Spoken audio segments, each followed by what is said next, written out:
മിന്നും മദീനയിൽ അന്തിയുറങ്ങും ത്വാഹ റസൂലുള്ളാഹ്. മദീന്റെ വരികൾ ചേർത്തിടാം നൂറെ ഹബീബല്ലാഹ്. പാവനിദീനിന്റെ കാവലായി വന്ന റസൂലുള്ളാഹ്. പരിശുദ്ധ ഖുർആൻ ഓതി പഠിപ്പിച്ച പുണ്യ റസൂലുള്ളാഹ്. അജ്ഞത മൂടിയ നാട്ടിലങ്ങ് ഉദിച്ചവരല്ലേ, ആരാരും കണ്ടാൽ കണ്ണെടുക്കാതെ നോക്കുന്ന വജ്ഹല്ലേ. അൽ അമീൻ എന്നൊരു മനനാമത്തിൽ വളർന്നവരല്ലേ, ആരെയും നോക്കി പുഞ്ചിരി തൂകുന്ന മുത്ത് റസൂലല്ലേ. മിന്നും മദീനയിൽ അന്തിയുറങ്ങും ത്വാഹ റസൂലുള്ളാഹ്. മദീന്റെ വരികൾ ചേർത്തിടാം നൂറെ ഹബീബല്ലാഹ്.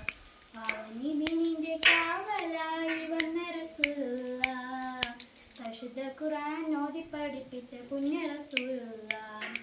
റൂഹെടുക്കും മുമ്പ് പുണ്യ മദീനയിൽ ചെന്നണയണം, റാഹത്തോടെ ചെന്ന് മുത്തിന്റെ സലാം ചൊല്ലി